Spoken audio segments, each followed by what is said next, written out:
Kalau dulu mau mati ya tenang saja. Mati kedua itu mati paling menantang ya, menyenangkan sekali.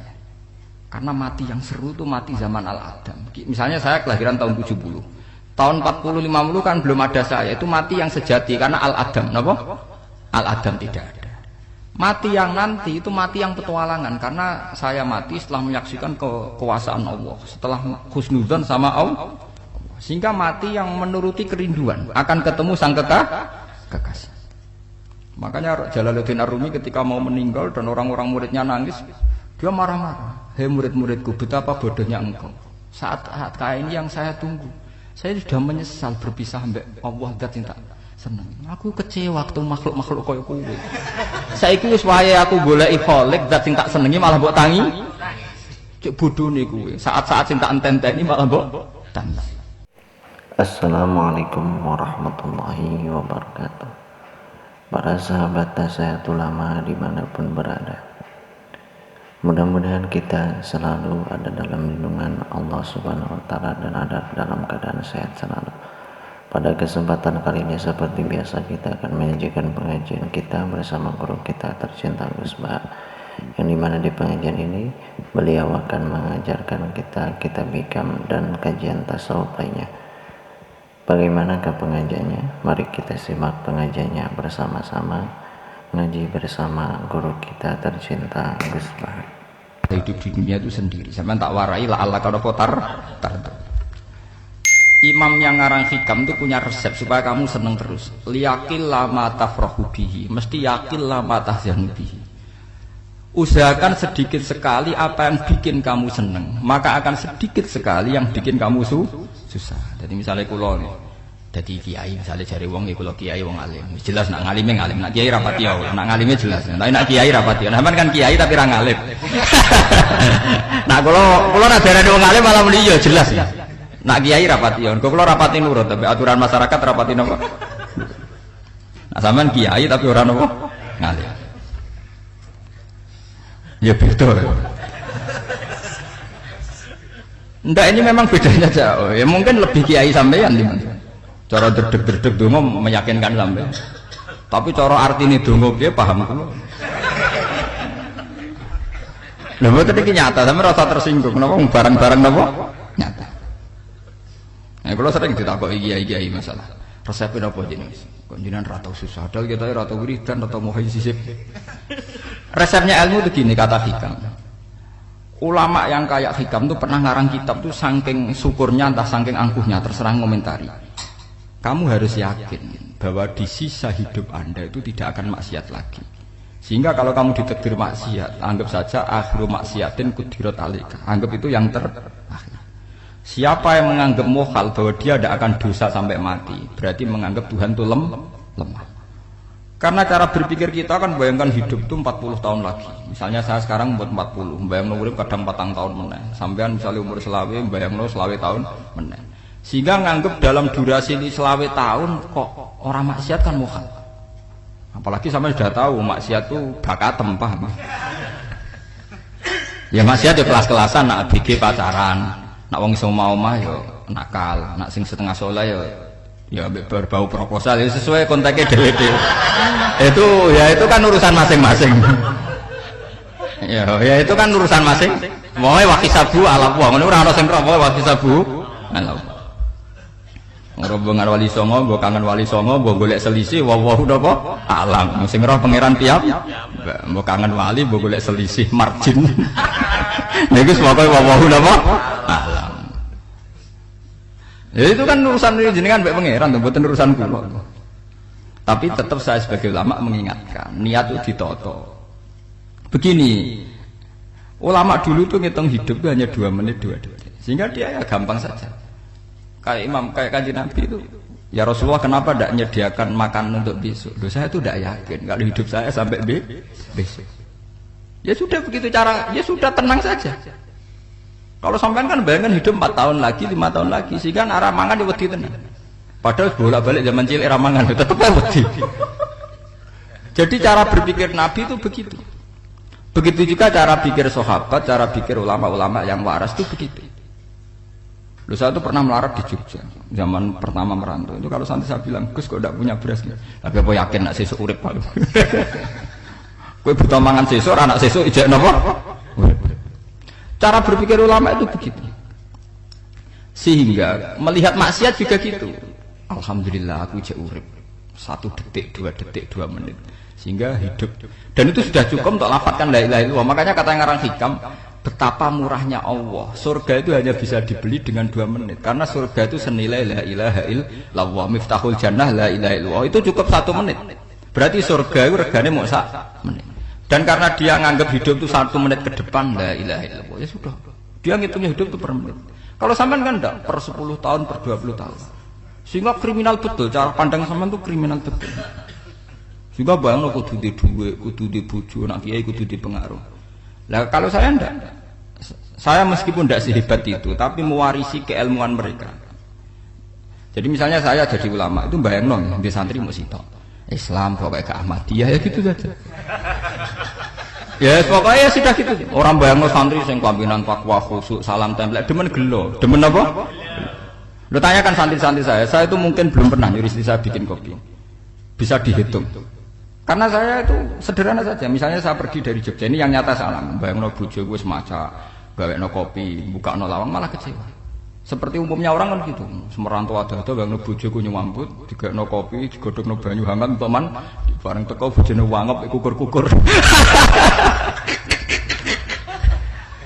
Karena tarifnya dia ideal, maka mudah kecewa kalau itu tidak terjadi. Nak kula mboten, sebayangno kaya Jogja, ibu bojoku cek uta Islam. Nak sholat 5 bulan ya sudah gitu kan. Pakai standar-standar yang minimalis saja. Saya dari rumah bangun sampai ngaji ya, pokoknya melek, ya sudah nak sholat demadem nopo, mulanya sudah gitu. Andai kan saya pakai standar maksimal, maka akan mudah kecewa. Rasulullah juga begitu. Rasulullah itu ngadepi Sayyidah Aisyah itu ya begitu, ngadepi Hasan Husain. Sehingga tidak ada cerita Nabi mudah kecewa betul. Karena Nabi bayangkan anak istrinya itu ya minimalis sekali, urusan dunia loh maksudnya minimalis sekali. Misalnya Nabi pagi-pagi tanya, ya Aisyah apa ada sarapan? Enggak ya Rasulullah, ya idzan asumu, kalau gitu saya puasa. Kalau sampean usul-usul ora digekno kopi wong wedok apa? Itu kan repot. Muni-muni itibak sunnah Rasul tapi enggak pernah sampean mendekati sunnah napa? Rasul. Sehingga ya tenang saja Nabi. Saya tahu alhamdulillah bisa niru dalam gitu-gitu tuh bisa. Makanya saya kiai muda paling jauh. Banyak kiai-kiai yang sepuh itu kalau urusan gitu konsultasi sama saya. Gus resep apa kain? Ini kalau era dekaran apa? Juga saya tidak pernah bayangkan apa tanggaku seneng aku atau ora sing ngaji aku kecewa, tidak pernah bayangkan. Sampean itu kan makhluk, tidak penting. Kecewa tidak kecewa itu tidak penting. Saya itu orang alim, ngerti ini warido kamat lubi, ora waridokum. Yang tak goleki ridane pengiran, ridane sing ngaji, ridane konsumen. Itu apa? Makhluk tidak penting. Itu harus dilatih. Harus apa? Sehingga orang tuh kalau biasa sholat, maksudnya biasa ta'alluq bi Allah, mesti la'alla katardo, mesti gampang puas. Karena dia iktifak ngalap cukup bi Allah Subhanahu wa ta'ala. Saya sebagai manusia juga sering ditangisi istri. Misalnya saya sering ke Jogja sendirian. Nah ninggalan apa? Ninggalan ibu milih pengiran. Misalnya mati ninggalan ya paling aku mau ngapain nih suara. Paling uang nangis gue kegiatan, tak kayak gitu. Bukan apa-apa. Ingin saya bahwa konstitusi ulama itu masih iktimat Allah. Kalau kita kan enggak. Cara berpikir kita ngaji itu ideal sing ono podium, sing ngaji kelambinan takwa kabeh, ketunan kaji kabeh, ndiluk kabeh. Kita kan pakai standar-standar yang dengan asumsi kita. Padahal Nabi dulu zaman sugeng al iman hahuna wa yusiru ila qalbihi sadrihi salah satu iman itu urusan hati. Komitmen sampean be Allah Subhanahu wa taala. Nah ini resepnya. Makanya kata hikam liyaqillah ma tafrahu bihi, mesti yakinlah ma tahzanu bihi. Sedikitlah kamu gembira dengan satu hal, nanti akan sedikit kamu yang kecewa. Artinya misalnya kados kula sebagai ulama seneng kula nu kok ijek iman. Ya kayak wong awam. Ya sudah gitu. Jadi misalnya suatu saat kula jatuh, yang ngaji saya gak semeneng dadi kupeding. Wong sing seneng kula bubar kabeh. Kula ora susah, miskola darah bener. Gus saiki jenengan ora sing seneng. Ya tenang saja. Sing ora seneng ya makhluk-makhluk ora jelas. Dan status mereka tetap la yadurru wa la yang. Ini harus dilatih. Sehingga Nabi itu ya meskipun beliau itu perang, sahabatnya meninggal ya tenang saja. Nabi cara berpikir yang meninggal mereka mati syahid, yang masih hidup dianggap berpotensi melakukan kebaikan. Sama tak warai resep-resep dari Rasulullah Shallallahu Alaihi Wasallam.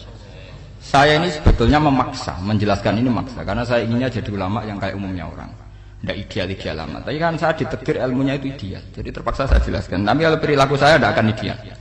Besok ngawur, saatnya mari gufuri pengiran nganggur bolak-balik cerita. Ada seorang wali, karena dia wali itu doa di multazam, ya Allah saya ini minta satu hal. Karena dia wali maka tidak minta uang, tidak minta jabatan, minta engkau takdir saya tidak pernah maksiat.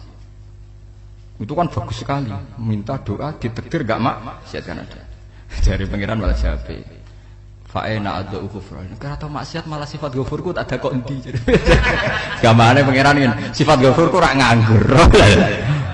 Malahnya tidak ada orang selain Nabi kecuali ditakdir tahu maksiat. Dan sifat gofurnya pengiran efektif. Paham apa? Lara sampean kan gufuris mbok nggo kabeh. Dadi karek sajidul iqab. Karena maksiate sampean wis sering. Jadi sifat gufure wis berlaku aktif.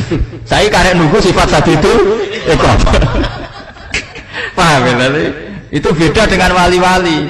Sifat sajidul iqab mau aktif mereka tidak punya dosa. Malah pangeran bingung gak kok sifat gufure. Apa ada kok gufur atau dosa didakoki sajidul iqab gak tahu maksiat. Jadi pangeran malah sing bingung. Nak kowe ora tau maksiat gofur kok tak dakoki. Kok ora tau maksiat wong iku ora tau apa?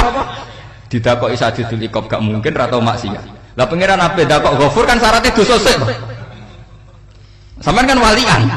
Gofure wis dientekno. Keseringan kepake, paham ya? Karek nopo? Karek sajidul iqab. Ya itu memang standar Tuhan. Semua Quran itu kalau nyeritakan gitu, Nabi ibadi anni anal ghafurur rahim.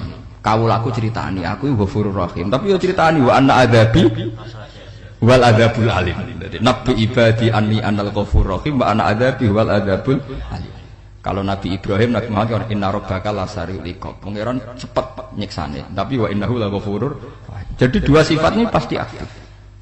Dan tentu ulama itu senang sifat ghafur itu ya meskipun aktif, tapi mereka tidak pernah ngambil fasilitas sifat nopo.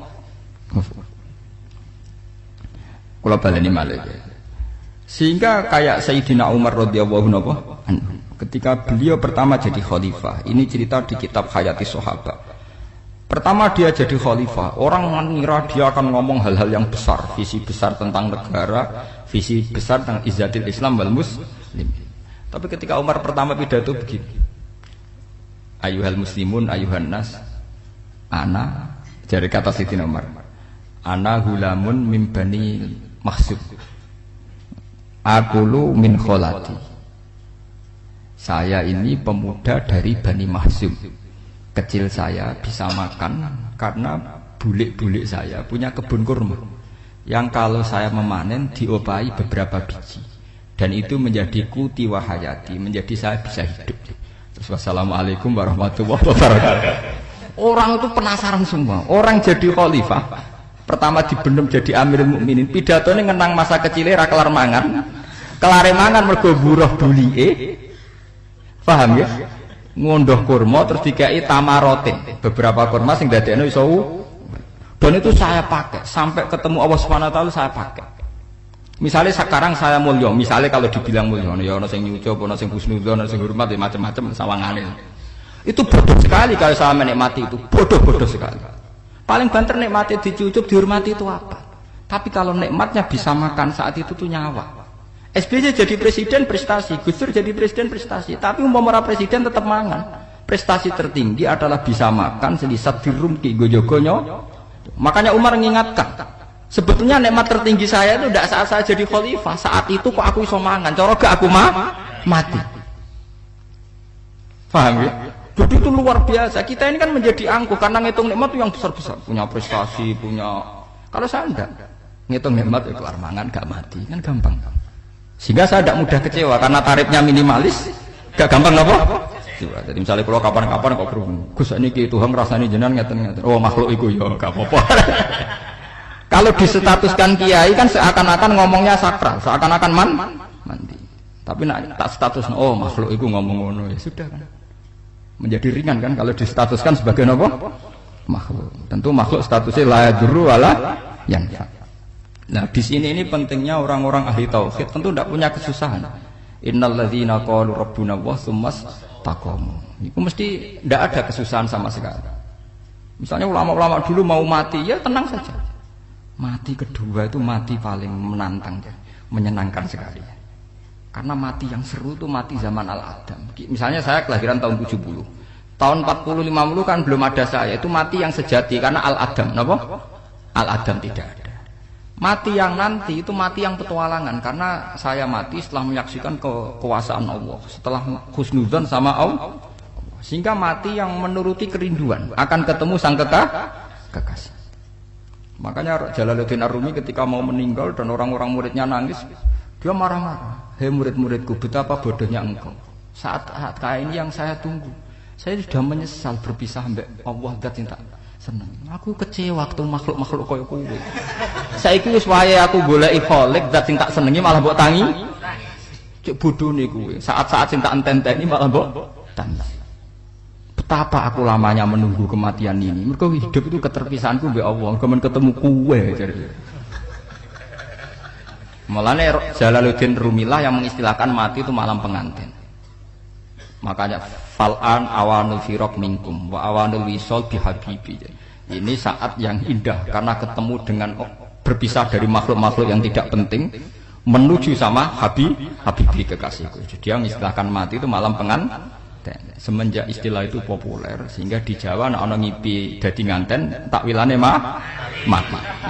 Itu filosofi sufi, ya filosofi napa? Lah niku tenan. Begitu juga sahabat-sahabat dulu. Bilal itu mau meninggal, anaknya do nangis. Bilal lagu ya. Ditanya sama anaknya, kenapa anak-anak kamu nangis? Nah jenengan badhe kapundhut. Aku malah seneng nang mati. Hudan nalqal akhibah Muhammadan wa hisbah. Aku nak urip ketemune mbek kowe terus. Malah nak mati ketemu Nabi Muhammad.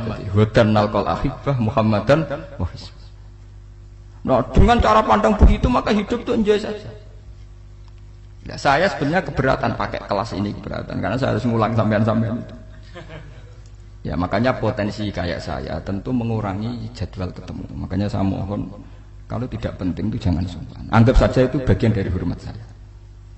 Ya minimal sampean misalnya di duwe 50.000 nggo jajan pentol anak lha opo mengko suwan bareng malah repot. Wis ganggu wong anak keleleran Pak. Lah misalnya sampean kepen takok hukum, wong nak ra pinter hukume takokane ya ringan, takok kiye tanggam paling iso. Karena pertanyaan yang ringan tentu ya ringan-ringan saja kan. Gak perlu kiai kaliber. Sampeyan ra usah GR.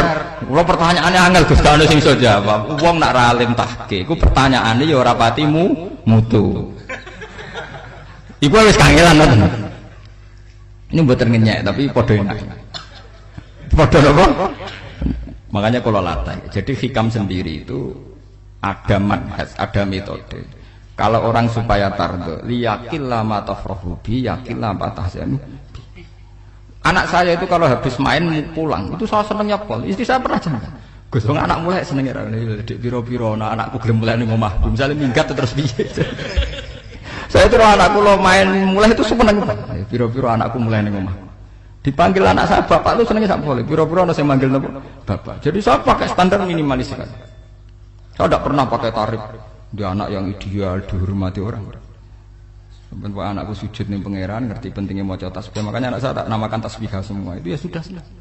Saya tidak pernah bayangkan anak saya jadi kiai besar dihormati cuma. Mari gampang kecil. Ya sekolah kan Sayyidina Umar. Saya pemuda dari Bani Mahzum. Yang kecilnya bisa makan karena buruh bulikku. Akal tuh tamarot. Wah itu saya baca tuh nangis betul. Betapa hebatnya Sayyidina Umar. Mengingatkan ulang bahwa nikmat tertinggi itu ya makan karena makan kaitannya nyawa. Orang jadi bupati enggak jadi bupati tetap makan. Jadi kalau ngatain saya tarifnya minimalis sekali. Nah, kalau orang sudah makan gitu lah Allah katar mudah sekali. Tapi kalau sampai tarifnya ideal harus di mobil kudu sangune akeh. Mosok gue mobil gak sangu akeh. Barang gue sangu akeh kudu gue penderek. Mosok kere lunga wong sugih kok lunga tanpa penderek. Barang pendereke maju. Mosok ora kena dikeloni ya jadi malah repot. Akhirnya gue wong ayu. Anak selingkuh diujar-ujari sing itu malah perkara meneh. Ruwet nuruti tahapan-tahapan duniawi makanya resep kalau ingin seneng tuh kon sholat. Maksudnya sholat tuh dihayati secara tauhid ya. Dihayati secara tauhid. Misalnya inna sholati wa nusuki wa mahyaya wa mamati lillahi rabbil alamin. Itu akan pasti Allah katardo, pasti mudah melihat alam ini ridho.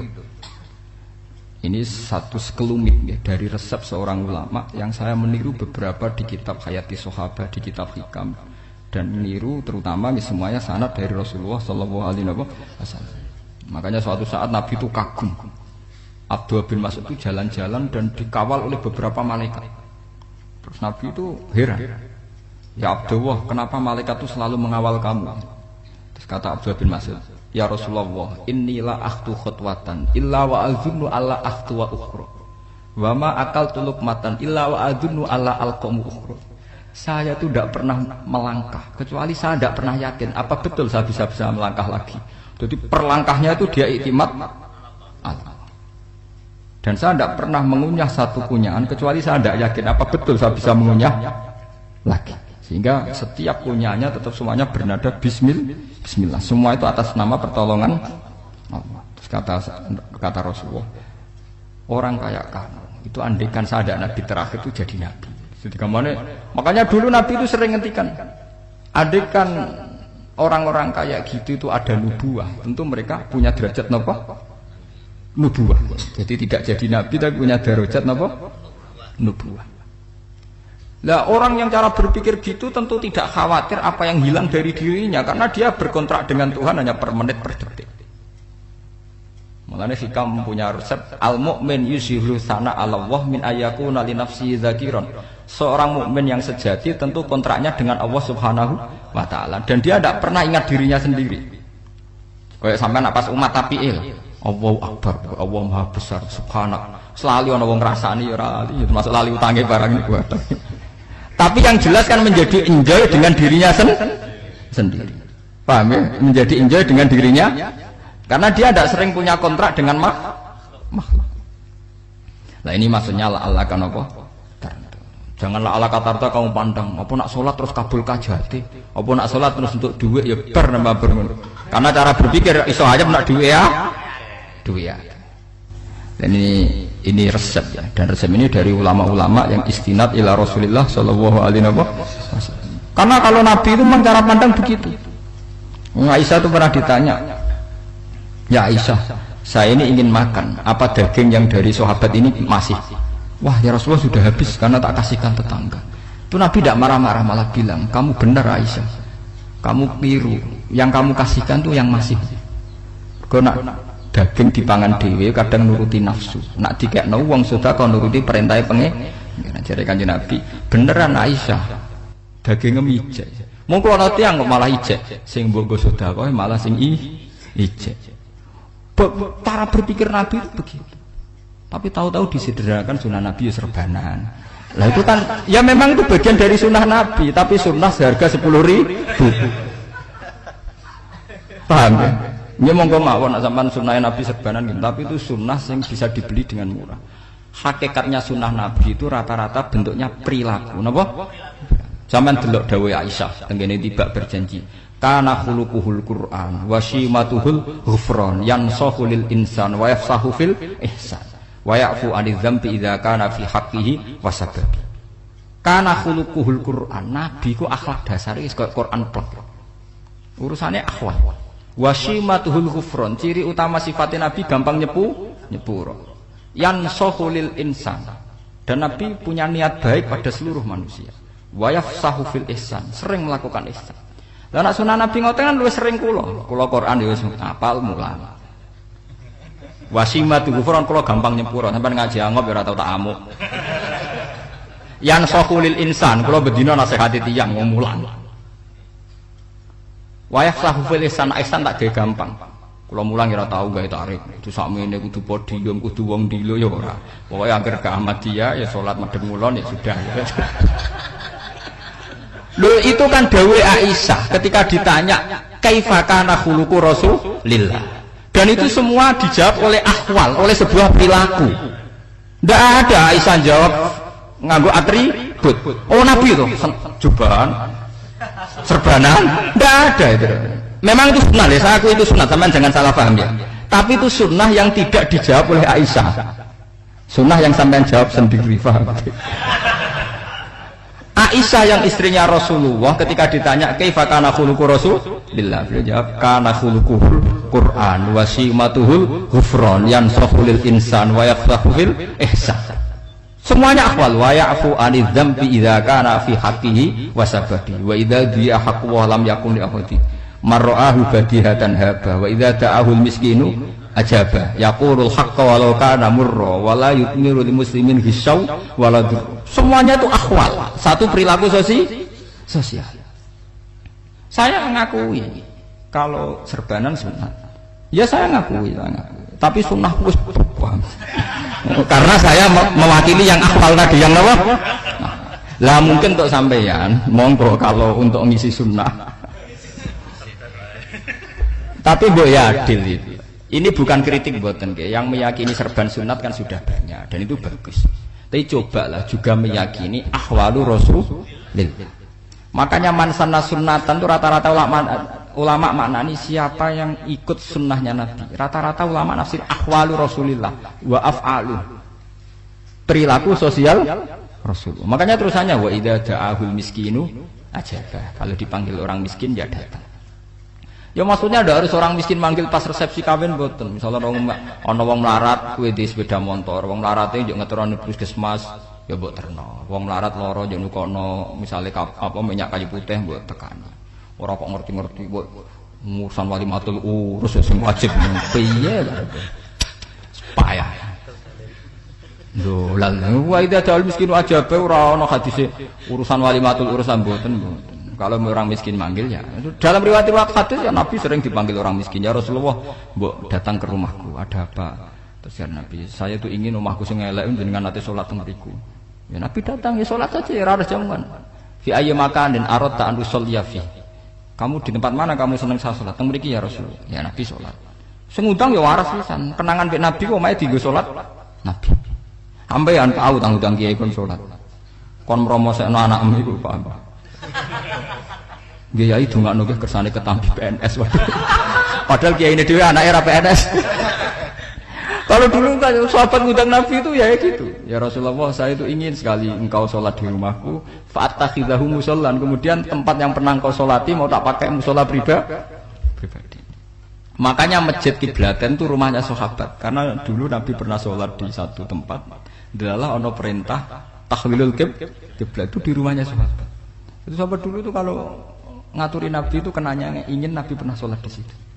Nah, ilmu ngeten ini mentek. Ya, untungnya enten kula, dadi ana sing eling-eling ya, Pak. Teman-teman kudu syukur ya, artinya syukur ya. Orang kayak saya itu ndak usah sampean dikte-dikte ngikuti hukum adat. Kalau ngoten sampean gelo mergo kula ora iso teko, kula ya gelo perkarane ulama kok mbok atur. Makanya saya sering guyon cerita saya itu kalau di pasar Pandangan dulu tuh anyaran boyong sering di pasar ditanya sama Gus wong alim kok ning pasar. Piye? Aneh to. Ya aneh kuwi. Aneh piye? Bodohnya al wong alim. Kadang masyarakat tuh tidak sadar keanehan dirinya sendiri. Mereka enak saja merasa kalau orang alim ke pasar itu aneh. Mereka tidak sadar orang bodohnya al wong alim ya aneh. Enak saja mereka mikir sepi. Paham ini supaya sampean la Allah kan apa tar. Makanya untuk Rasulullah Nabi itu sering ngendikan nek ana tamu hormati. Tapi etika mertamu di Rasulullah itu walakin idza du'aitum. Mertamu Nabi itu nunggu ditimbali. Walakin idza du'itum du'iya mabni majhul. Ketika kamu ditimbali fadkhulu. Jadi ya ayyuhalladzina amanu la tadkhulu buyutan nabiyyi illa ayyudzana lakum. Jadi untuk sowan Nabi itu nunggu dipanggil. Meskipun sahabat tuh rindu Nabi, tidak berani sowan ke dalamnya Nabi. Kalau ingin ketemu Nabi dibarengno pas sholat jamaah, karena Nabi pasti keluar di masjid. Andai kan Nabi nerima tamu di rumah, ya ora sida dadi Nabi. Amen nampa tamu. Makanya la tadkhulu buyutan nabiyyi ku illa ayyudzana lakum, kecuali kamu dapat izin. Nunggu dipanggil. Wa idza du'itum kalau dipanggil lagi fadkhulu. Ya sudah begitu.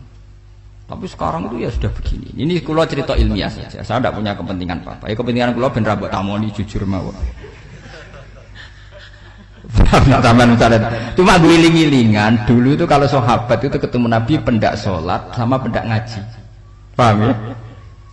Jadi saya memilih sikap begini itu bukan tidak saya pikir. Tapi kalau ada kiai lain yang beda dengan saya tidak apa-apa. Kalau ulama lain beda tidak apa-apa. Justru seninya rahmatnya umatnya Nabi itu istilafu aimati rahmah. Khilafnya umatku itu rahmah. Mulane aku khilaf ben rahman aku podo kan gak sido khilaf.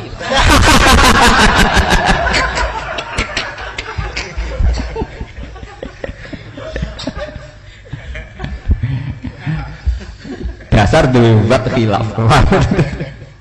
Jadi sebetulnya jelas ya ayyuhalladzina amanu la tadkhulu buyutan nabi la yudhana lakum la ta'amin ghairu nazirina inna walakin idza tu'itum. Kalau kamu ditim.